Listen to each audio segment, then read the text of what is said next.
by airing it out that this person is called this and this, he is still there for you and you still remember him. By telling him or by reminding him his name. You can't tell anyone? Oh. But someone told me that people called the Karungi, they are already with truth. And for him, it's just ready to hear his name. In fact, from you, to hear his name from you. Then it's when you'll have to prove that you love him in return. Then from there, I'll have to introduce to you some gifts which I have just received from him. And you see the means of delivering each and everything. You don't have... Are you single and it's okay? Like the song? Yeah.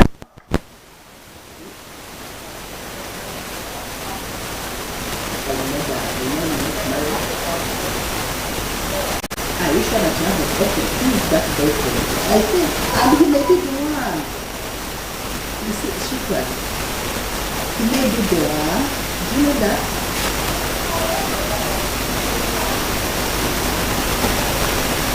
He may be the one. Do you know that?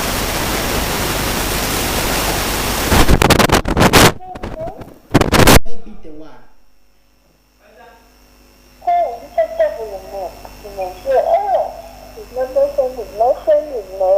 No, this is your boyfriend. To be Must be my friend. he must be your boyfriend, and he's your boyfriend, but he just wants you to tell his name.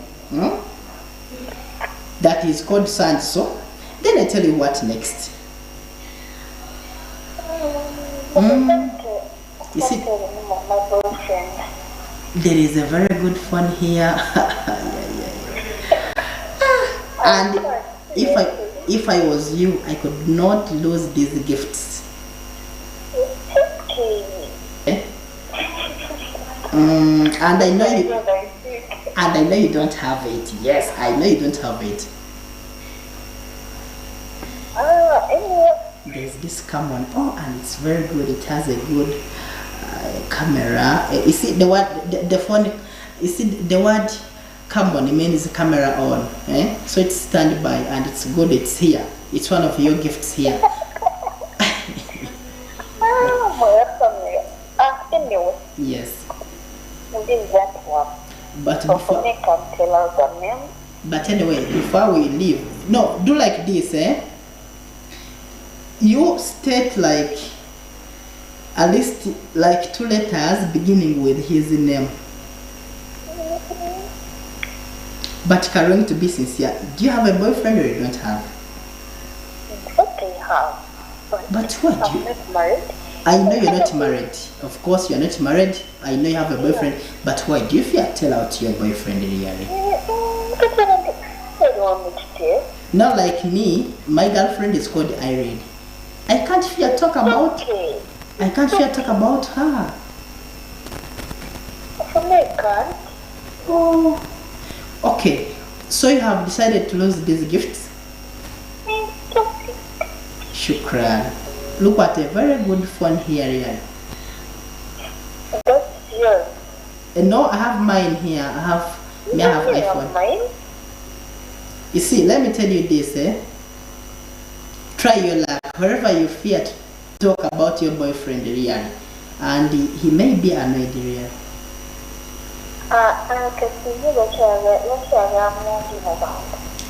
Of course, I got a mogele mu bantu. Anti kati chibaita omukwano munange.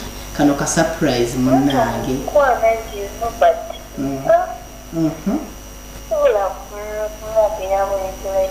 Otye emiggo ewaka. Otye emiggo. Oh, maybe obola awaka bayinza kukuba. Ate munange oba oyogedde ku boyfriend wo.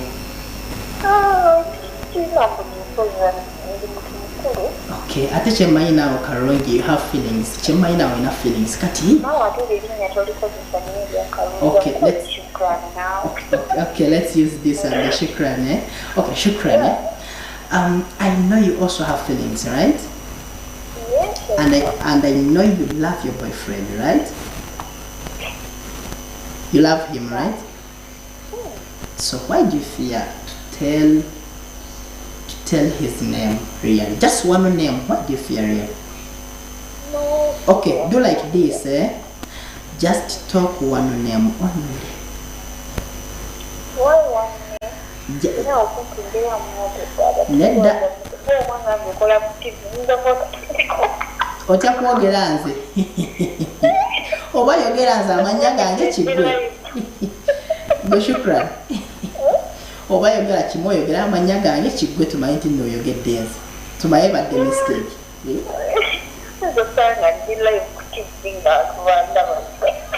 kati ate banakulaba nga webase mu buliri bwo teera tekisobola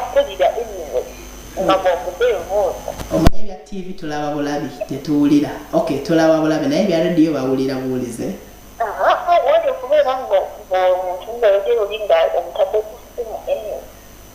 Ekyo kati ekyo nga nkikola gwosa kikola ekyo nga nkikola ata nange nze mba sikisobola kikola.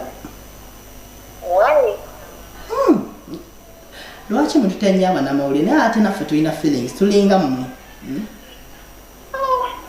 Naye kati lwaki otya kwogerera ennyo to be sincere? Olanze nkubulidde lyala girlfriend wange.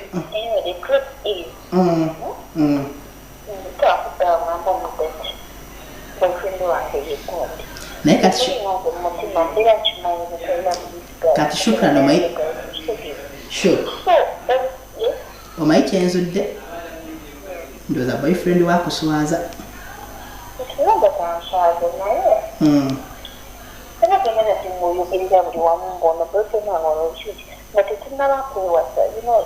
No like eh? Olaba eh? Omuntu yenna bw'avaayo na olaba kakubulira kino omuntu oli bw'avaayo n'akubulira ekituufu nti nno nze ndi serious nkwagala biki byaddala bayiyeeko omubiri babyogera nkimanyi naye kyemmanyi naawe olina gw'oyagala mu mutima gwo. Yes, I have. Kati now, why do you fear to talk that person really? Training and no one to do it now, but they get to breaking up Jupiter. This is your best friend. No, get to be married. Katia Mugambo, Compango, to Kalika, the Mugamba with you. You know, I say, come breaking up. Go shoot. Shukran. Kati nno nze nina kyenzudde kati. Otya mmoko bbako. Kyemayo otya mmoko bbako. Wangi?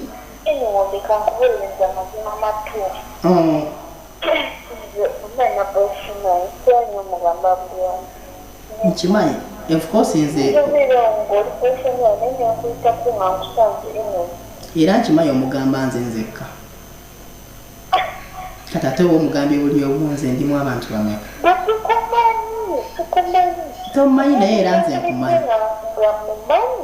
Kati gwe wayabuuza ennamba yo ngijjewa to be sincere. Kati tokiraba. Kati nga bwe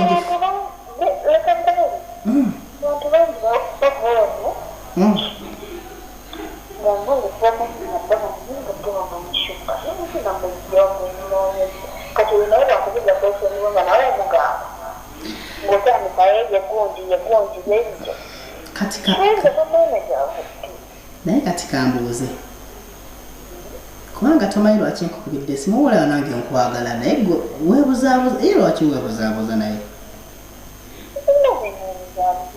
bw'oba olina boyfriend ngamba era bwe mba wakuleeta proposal yange nange ndeeteyo bwe mba sireeta mmanye.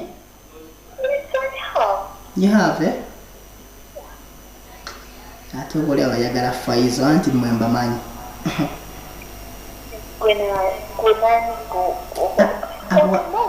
Abawala b'ennaku zino gwe nkumanyi gwe era tomumanyi naye nze nkumanyi kati oba oli abayagala Faizo.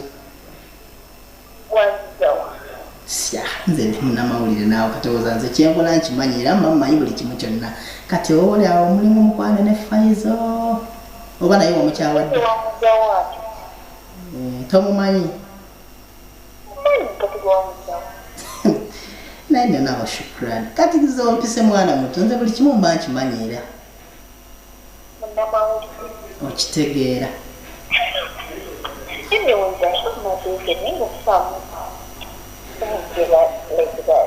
okyali ne Faizo oba omukyawadda bw'oba mukyawa nze ndabe nga bwennyingiramu munnange kubanga oyogerako boyfriend omulasi mumanyi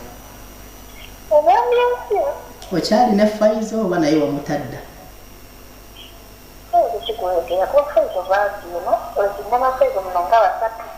waliwo gaye gwe bayita anti waliwo gaye no gwodeetingwa mwadeetingako oba mukyeyagala simanyi bamuyita ndozeroha Faizo oyo gwe mmanyi oyo nga gayiwo is called ndozeroha Faizo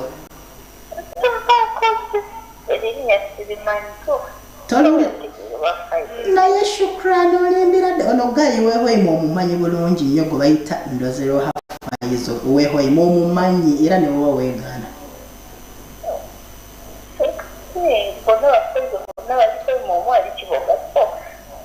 kati ate kyogamba olina abafaizo babiri bonna oyagala mannya ndowooza weegombye mannya kati oyagala weekibuga ate nowehoyima olaba erinnya lyogedde litoosi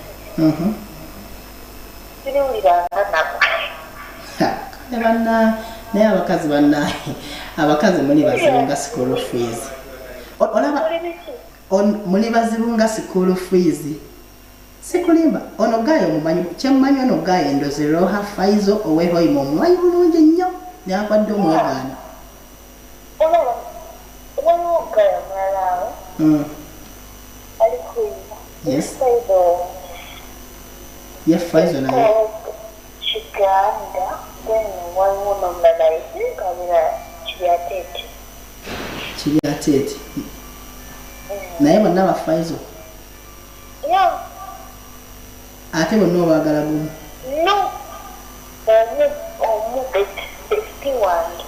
best way yaliwo ow'Ekiryatete ow'Ekiganda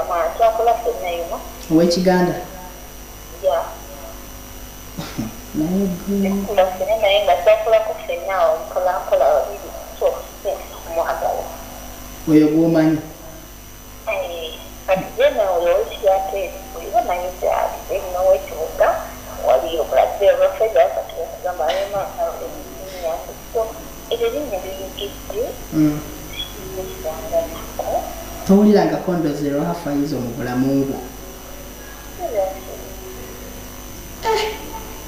naye shukrani osazeewo gayo omwegaane nga kati nyingizeeko proposal yange nayitamu ewa ate kati ewaana oganya okumbulira erinnya kati ate golaki oyagala kubuulira enamba wenjifuna oganya okumbulira boyfriend wo omutuufu amannya g'amatuufu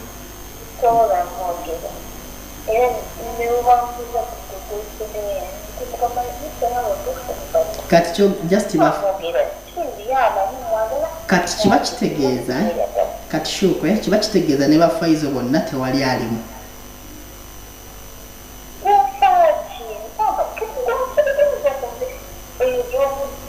kyokka n'olemesa banno proposal olemesa banno proposal kubanga kyemmanyi kubanga njagala kwebaka nti enkya ninayo programu kyemmanyi waliwo gayi owulira waliwo gayi gwe bayita ndozeroha Faizo wehoyima era yagambye nti nakwagala nnyo munnange gwe ne woba weebuzaabuza tomumanyi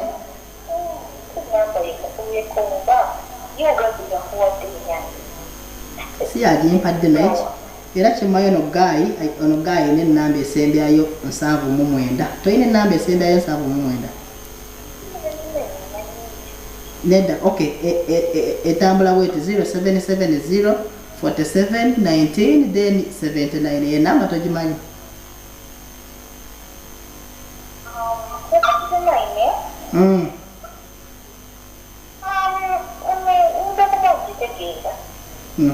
Kati oyo si Pfizer naye? Oyo si Pfizer?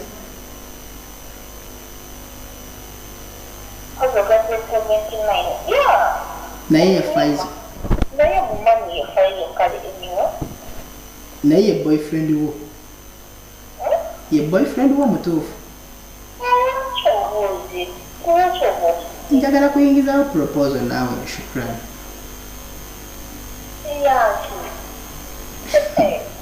Enyo naawe.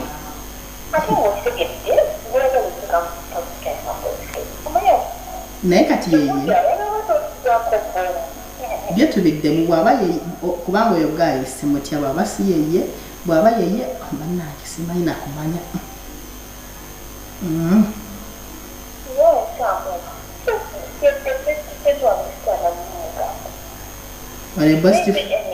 Or a best friend just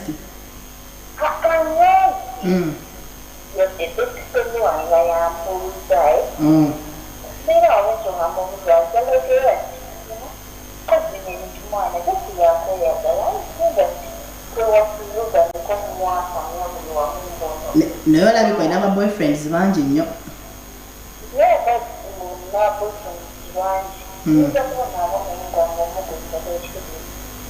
Kubanga nze abadde antumye bamuyise Pfizer ndozerwaho Pfizer wehoyima.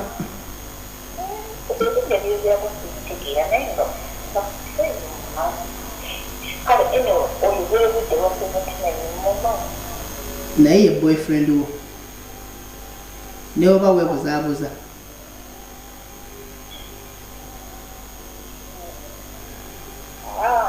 Kale nno tolina shuwa kale bannange. Oli shuwa kugomanyi. Kale okimanyi nti nno Pfizer ali live and clear ku Bunyoro TV ate naawe live and clear ku Bunyoro TV ku Love Zone program munnange ogwe Pfizer. Va mu kamooli mwana muwala akweganye munnange tamanyi kituufu naye gwayagala.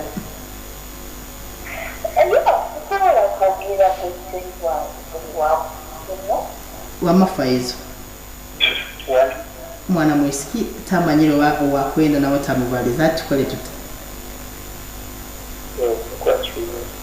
Okay, kale mwebale kuba Bunyoro TV na Eruvik Award then a Love Zone program.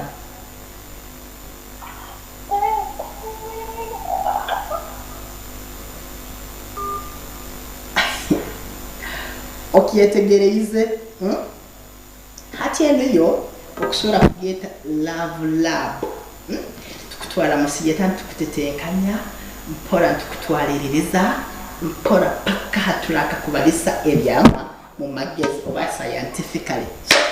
Mwenda kakasa yomulozo tomulungi nti bya love bino bineko kubiba mwana mwenye plani cyaro nakatakaza kagamba bintu ya love ta. It's called the antidote. So into your love mwenda kakasa bineko kubiba. Because I'm very surprised when you look at the other side of the coin to the side of this lady aroho wakwenda mumanyire mu mutima.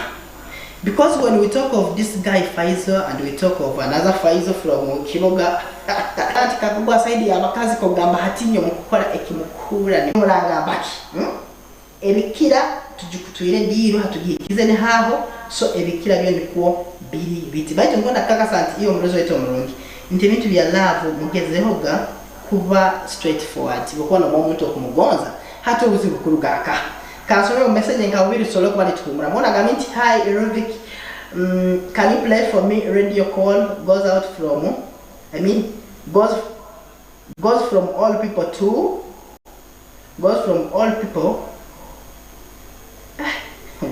unandikira hata uji kagitereze nko kunkwenda kolenta kuterereze mwewe sebo banyama goes out all people who loved me. I'm carrying Kiza from Fort Pot. Battery. ekibito okutula oraga nti hello I'm just want to drop a song Moze Radio na Kesa blood okay ubese wingi muno baitabo bwire kasole kwa ntuma yo muni kabisole ko bekento tukiumuza mu mpora ona gambire nto na gambire hi Eric, thanks for being very smart. This is Christine from Umasindi. Kindly drop me my vow by Medi and it goes to my love Gerard Ateni in Hoima and your Stacy.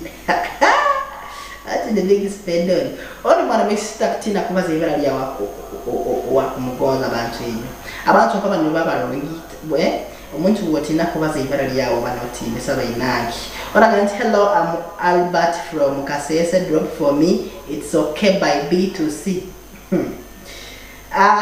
kani kutaka producer sole kwa nonsera kazaga love te bajipapira tantara in this single and it's okay what just want to ramana ona hello I'm Brano from Bushenyi. Thank you for the program. You are very smart. Oh, but you can see my smart.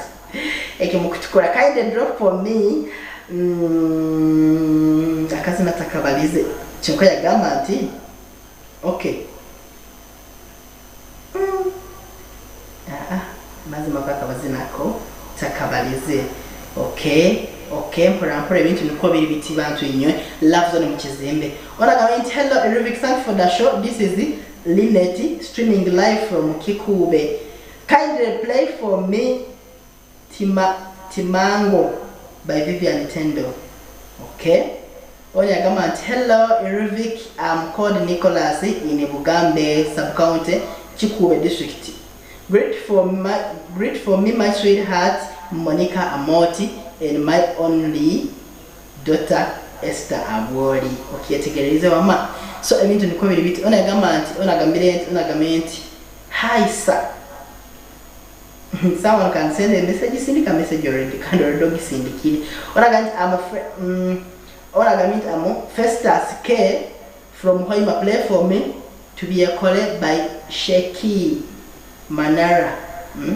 To be a collect. Bakole bata. Baswale kubande babiye kola. I'm Isaac Evila Regiri Ntijebaleko nikwaga Ntijebaleko na Ntijebaleko. Oh no hi Eric, I'm John Masin. Kindly drop me Mukodomi. So I went to the community mpora. Play for, I'm called Bridget. Thank you for the program. Play for me Kapiata goes out to my love Wamani. Okay, together.